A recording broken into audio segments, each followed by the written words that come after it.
So how can we realize visions of a better future for Nigeria? Well, to achieve that, we might have to dwell on what better really means and who gets to define it. Well, one way of doing this is through focusing on the social determinants that shape society, and by looking at the immediate needs of the community across the country, including, of course, basic services, and trying to find solutions to the interrelated factors that affect the conditions of everything from childbirth, quality of life, and mortality, that sort of thing. But how do you deal with the brutal, overwhelming effects of life and their disproportionate impact on communities in this country and beyond? Well, of course, by being on the front line of that battle to address not just poverty, education, healthcare, etc., but also things like place of birth, accident of family, prejudice, etc., as well as psychological, financial, and other societal issues. Well, my first guest today is Dr. Natasha Aduloju-Ajijola, who's a public health consultant working in Nigeria and the US, and who specializes in addressing the social determinants that shape society. And she joins me now in the studio. Now, that's an extraordinary job you've got. I mean, the social determinants that shape society. Put that in perspective for us. So, my background is general public health. However, when I was working on my doctoral program and when I was doing my postdoc and just growing up, I noticed that we tend to look at things in a vacuum. And when we look at things in a vacuum, we miss the realities and the lived experiences that many participants have in our different studies. So when I decided to move to Nigeria, I realized that kind of narrowing in on a specific issue, whether it's gender-based violence or birth control or quality of life, we can't just zoom in. We have to zoom out and understand how these different things affect each other. That's very interesting. And you came to this realization whilst you were in America? Yes. Tell us about that. So I grew up in Appalachia. That's extraordinary. I read that about you. And to be fair, I mean, when I think of people from Appalachia, you don't come to mind. Because, I mean, Appalachia, from what I understand, is an area that runs across sort of parts of Ohio, Kentucky, Indiana, very deprived part of the United States. Yes. My high school was in Athens, Ohio. My high school specifically was in the Plains, Ohio, which is one of the poorest counties in the United States. Well, I went to university at Xavier University in Cincinnati, and I did my master's at Ohio State, the Ohio State in Columbus. So I know Athens, Ohio, and I know where you're talking about. Yes, and my high school, we had a very interesting cross-section of people. Half of our population was extraordinarily poor, where they didn't have socks, they didn't have coats during the winter, and many lived in trailer parks. The other half was extremely wealthy. Their families were the professors at the university, Ohio University, and kind of looking at what classes people got into, what resources people had, started me thinking, okay, it's not just, oh, you're smart, therefore you can get into this one class. There's also, are you getting enough food to be able to focus? Are you getting enough sleep? Do you have electricity at home? And it's just all of these different factors that started me thinking in high school what health means and how these things kind of connect with each other.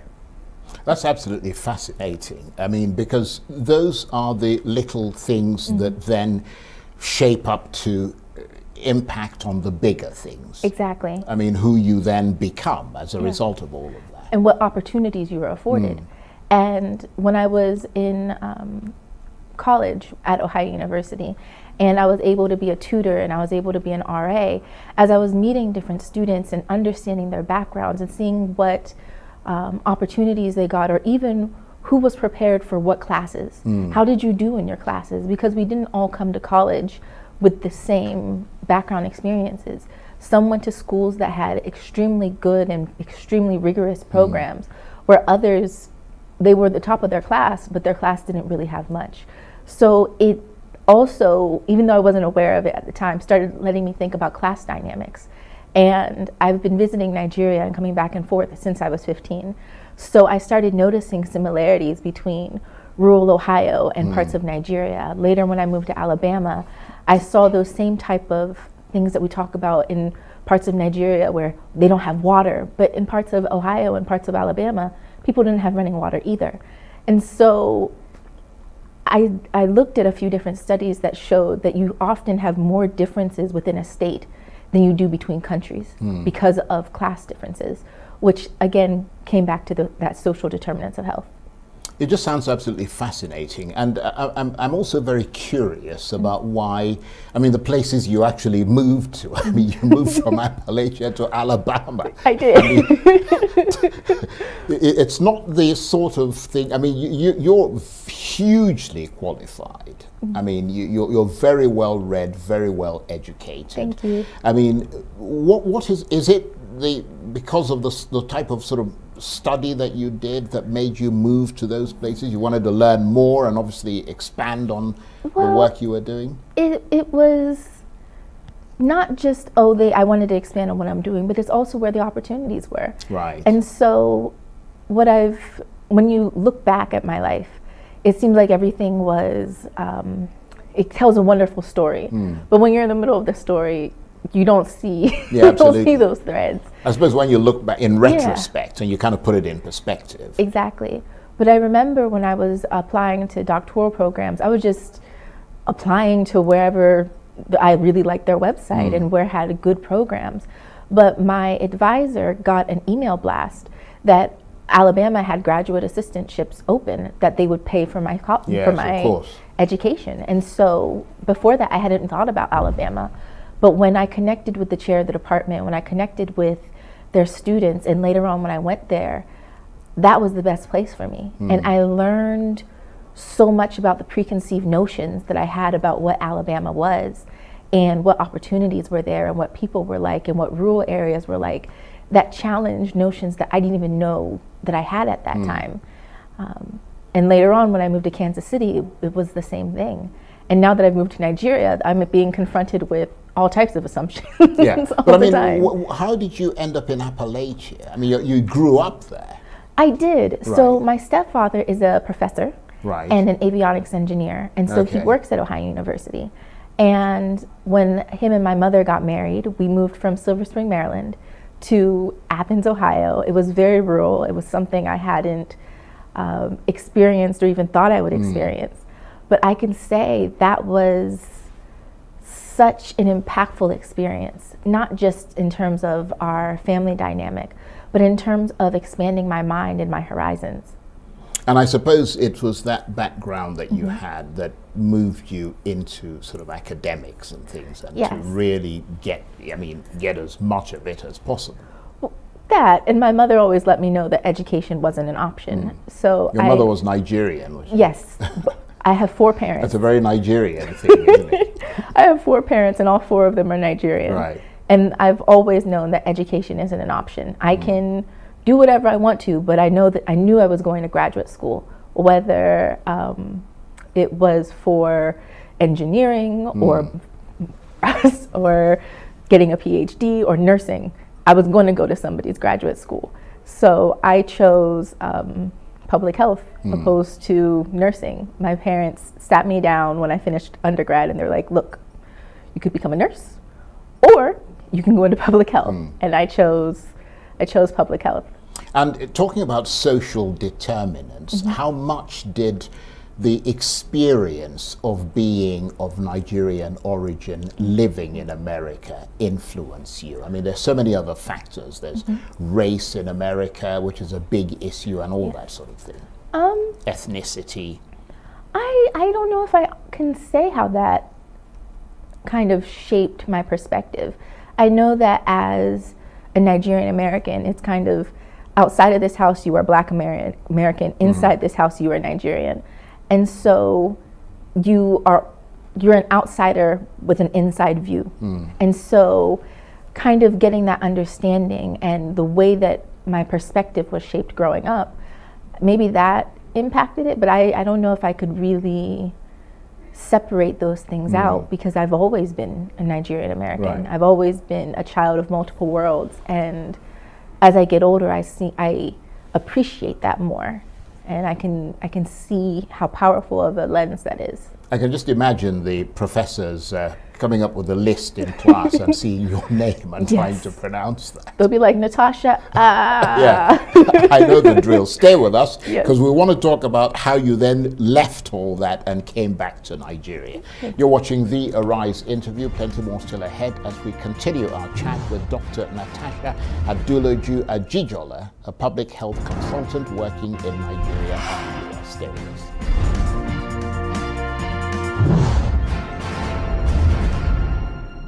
Welcome back to the Arise interview. I'm Charles Enyigulu. Now, my first guest today, Dr.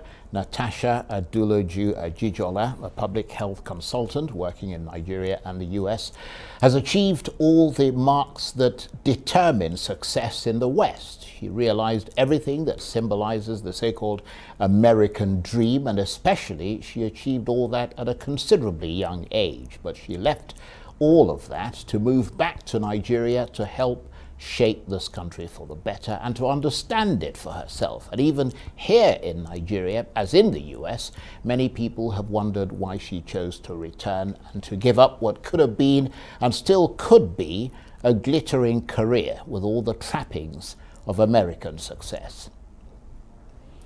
And Dr. Natasha Aduloju-Ajijola, who specializes in addressing the social determinants that shape society, is still with me in the studio. Thank you very much indeed for staying with us. So what are some of the experiences you've had that stick out and made you want to come to Nigeria to, I don't know if I should say change things, but to help to sort of shape things here? So, let's see. It's always a very difficult question for me to answer, because it wasn't one particular thing. But I remember during my postdoc that I was working, I had been grant funded, and I had received like $150,000 to support my research. And I was working on the manuscripts and I was working on the grants. But at the same time, I knew that the only reason that, there was water in my village was because my father and my uncle put a borehole in. And that kind of juxtaposition between the work that I was doing, which was important, but if I'm honest with myself, if it gets published, it'll stay in a journal that no one will read. If someone reads it, it'll be in a library somewhere. Well, no, it'll be online. Yeah. It'll be online in a journal that most likely only people that also specialize will have access to it. And I really didn't feel like the lack of work-life balance that I had would be impactful. Meanwhile, something... You're a drop of water in a large ocean. Exactly. And so I was looking at, while again, I loved my work and I felt that my work is important, my work didn't necessarily need me. But I felt that in Nigeria, with my skills, with my desire, I can maybe make a bit more of an impact. What that impact will look like, I don't know, but I'm open to using my skills to better my country. And, during the last US presidency, I really got the Trump presidency. Yeah, I tried to never say his name. Speed up your departure a bit, did it? It did, because I was just looking like, for better, for worse, one person can make a huge impact on the future of a country. What type of impact can I make? I'm Nigerian. No matter what I do in America, I'm still Black. But in Nigeria, I am Nigerian. This will always be home. Whether people believe I'm Nigerian or not, this is my home. And at the very least, when I eventually have children, I want to be able to say that I did this and that I tried. I might fail. Who knows what the future holds? Right. But for now, I am Nigerian, and I want to help my country reach the potential that she has. Well, that's a great thing to say, and I hope you get all the support you need. But then you packed your bags. I did. And then you came back to Nigeria. I did. What then? Then everybody was kind of in shock. And when was that? That was 2 years ago. Right. And at first, I kind of thought it would be, maybe I'll be here for 6 weeks. I haven't been back for 4 years. And 6 weeks, I got more opportunities with more international organizations than I ever have in the States. And then after a few months, I went back to the States for a conference. I presented at a national conference. And a lot of my mentors asked, okay, are you done with this experiment? Are you ready to come back? And I was like, well, no, I think I'm going to continue with this. It feels right. It's not easy, but it feels right. And now it's 2 years later, I have my own company. I'm still getting a ton of different opportunities, and it continues to feel right. I mean, there's some weeks where you're just looking like, what is this? But then there's other weeks where you can see the impact of the work you're doing, and it justifies my reason for continuing to stay. So tell us about the impact of that work you're doing. Tell us more about what you've been doing here. So I've been working with many different industries. So while my primary area is public health, I do data analytics. So I can analyze both qualitative and quantitative data. And that skill set has allowed me to work with cybersecurity companies, with environmental companies, with physical security companies, well, I already said environment. Who else have I worked with? I've worked with a few others that I'm blanking on. What about at the the moment. public health sector, which is something you studied? Yes. So I've been able to work on a number of UN Women projects. I've gone to Sokoto 3 times, and I absolutely love it. And I've been able to work with a few different NGOs. I don't want to say their names on TV, but I've been able to learn so much from the people who have been on the ground. And I've been able to learn so much with some of the work that I've done in rural areas and in, they're urban in their context, but not urban in the sense that I'm used to.